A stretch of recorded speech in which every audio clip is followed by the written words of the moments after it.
Welcome to Story 2 Go. Today's story is The Gift of the Magi, a timeless classic by O. Henry. $1.87. That was all, and 60 cents of it was in pennies. Pennies saved 1 and 2 at a time by bulldozing the grocer and the vegetable man and the butcher, until one's cheeks burned with the silent imputation of parsimony that such close dealing implied. 3 times Della counted it, $1.87, and the next day would be Christmas. There was clearly nothing to do but flop down on the shabby little couch and howl. So Della did it, which instigates the moral reflection that life is made up of sobs, sniffles, and smiles, with sniffles predominating, while the mistress of the home is gradually subsiding from the first stage to the second. Take a look at the home, a furnished flat at $8 per week. It did not exactly beggar description, but it certainly had that word on the lookout for the mendicancy squad. In the vestibule below was a letter box into which no letter would go, and an electric button from which no mortal finger could coax a ring. Also appertaining thereunto was a card bearing the name Mr. James Dillingham Young. The Dillingham had been flung to the breeze during a former period of prosperity, when its possessor was being paid $30 per week. Now, when the income was shrunk to 20, they were thinking seriously of contracting to a modest and unassuming D. But whenever Mr. James Dillingham Young came home and reached his flat above, he was called Jim and greatly hugged by Mrs. James Dillingham Young, already introduced to you as Della, which is all very good. Della finished her cry and attended to her cheeks with the powder rag. She stood by the window and looked out dully at a gray cat walking a gray fence in a gray backyard. Tomorrow would be Christmas Day, and she had only $1.87 with which to buy Jim a present. She had been saving every penny she could for months, with this result. $20 a week doesn't go far. Expenses had been greater than she had calculated. They always are. Only $1.87 to buy a present for Jim. Her Jim. Many a happy hour she had spent planning for something nice for him. Something fine and rare and sterling. Something just a little bit near to being worthy of the honor of being owned by Jim. There was a pier glass between the windows of the room. Perhaps you have seen a pier glass in an $8 flat. A very thin and very agile person may, by observing his reflection in a rapid sequence of longitudinal strips, obtain a fairly accurate conception of his looks. Della, being slender, had mastered the art. Suddenly, she whirled from the window and stood before the glass.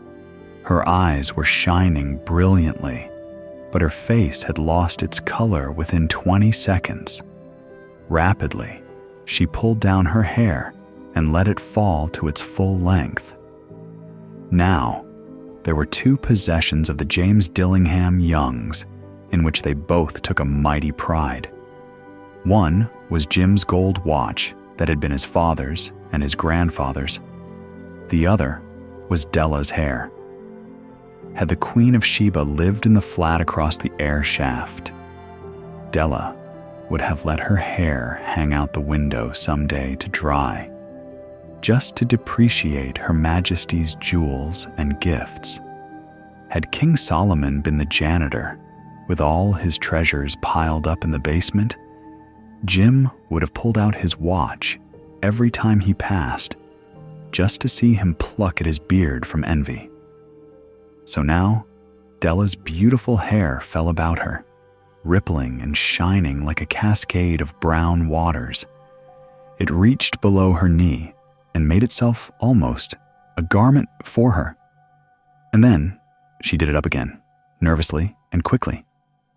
Once she faltered for a minute and stood still, while a tear or two splashed on the worn red carpet.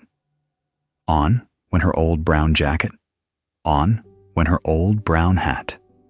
With a whirl of skirts, and with the brilliant sparkle still in her eyes, she fluttered out the door and down the stairs to the street.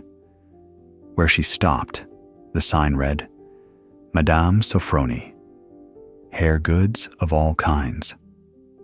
One flight up Della ran and collected herself, panting.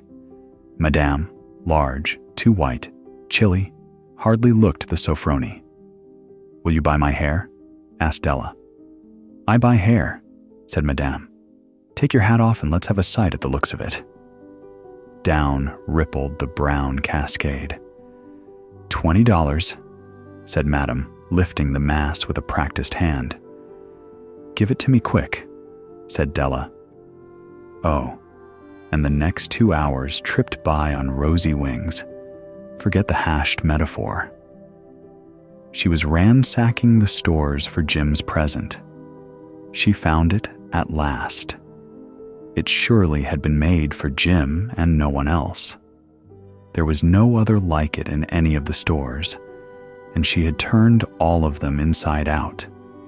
It was a platinum fob chain, simple and chaste in design, properly proclaiming its value by substance alone and not by meretricious ornamentation, as all good things should do. It was even worthy of the watch. As soon as she saw it, she knew that it must be Jim's. It was like him. Quietness and value. The description applied to both. $21 they took from her for it, and she hurried home with the 87 cents. With that chain on his watch, Jim might be properly anxious about the time in any company.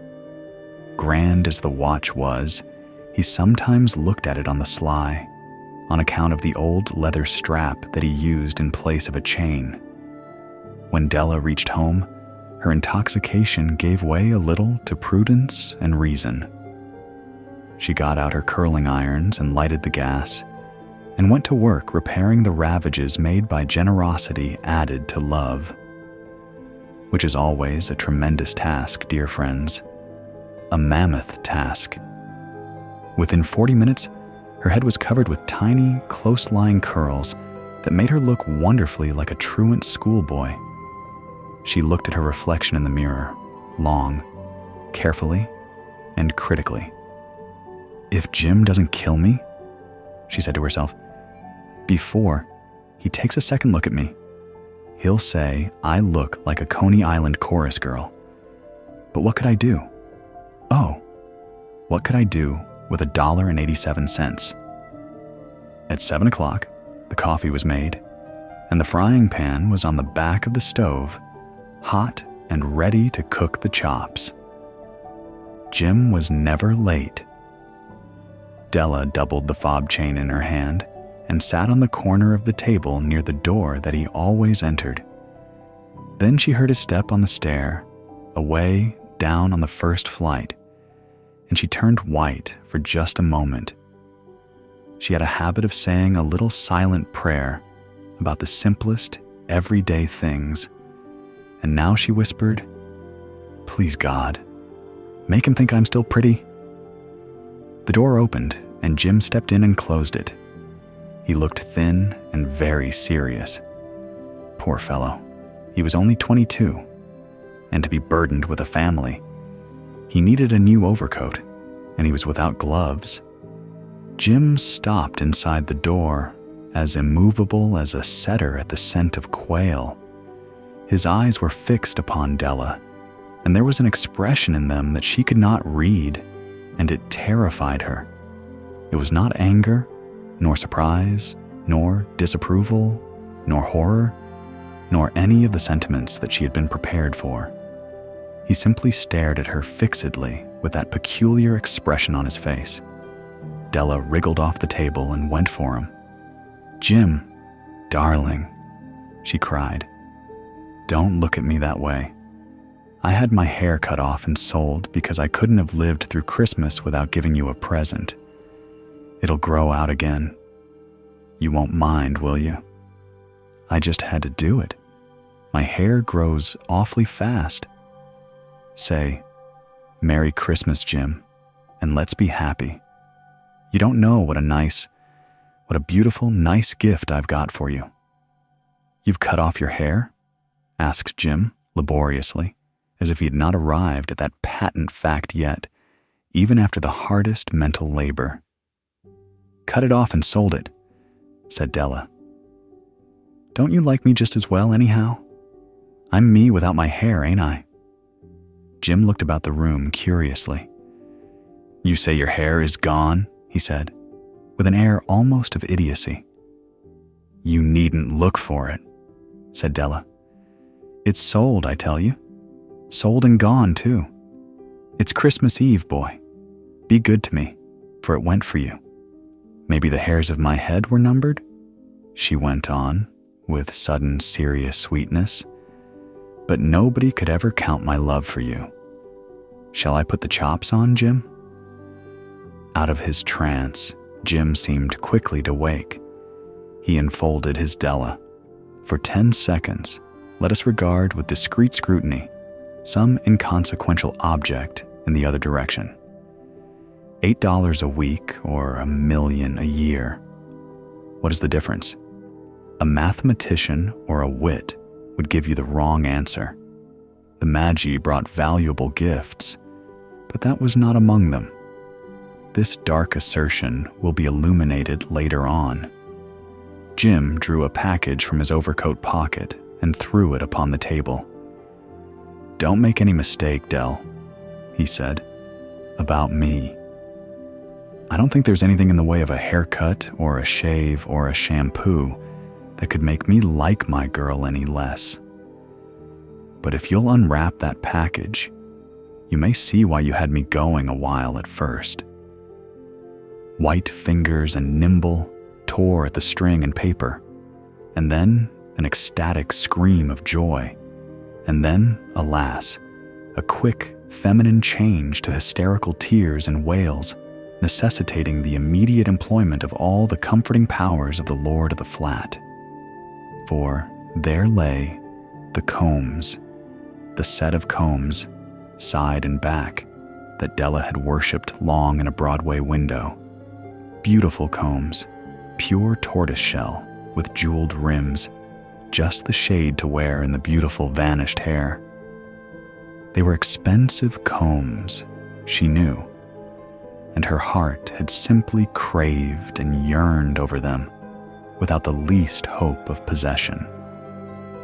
And now, they were hers, but the tresses that should have adorned the coveted adornments were gone. But she hugged them to her bosom, and at length she was able to look up with dim eyes and a smile and say, My hair grows so fast, Jim. And then Della leaped up like a little singed cat and cried, Oh, oh. Jim had not yet seen his beautiful present. She held it out to him eagerly upon her open palm. The dull, precious metal seemed to flash with a reflection of her bright and ardent spirit. Isn't it a dandy, Jim? I hunted all over town to find it. You'll have to look at the time 100 times a day now. Give me your watch. I want to see how it looks on it. Instead of obeying, Jim tumbled down on the couch and put his hands under the back of his head and smiled. Dell, said he, let's put our Christmas presents away and keep them a while. They're too nice to use just at present. I sold the watch to get the money to buy your combs, and now suppose you put the chops on. The Magi, as you know, were wise men, wonderfully wise men, who brought gifts to the babe in the manger. They invented the art of giving Christmas presents. Being wise, their gifts were no doubt wise ones, possibly bearing the privilege of exchange in case of duplication. And here, I have lamely related to you the uneventful chronicle of two foolish children in a flat who most unwisely sacrificed for each other the greatest treasures of their house. But, in a last word to the wise of these days, let it be said that of all who give gifts, these two were the wisest. Of all who give and receive gifts, such as they are wisest, everywhere they are wisest. They are the Magi. Thank you for listening to Story 2 Go. If you enjoyed the story, please like, subscribe, and turn on the notification bell. See you in the next story.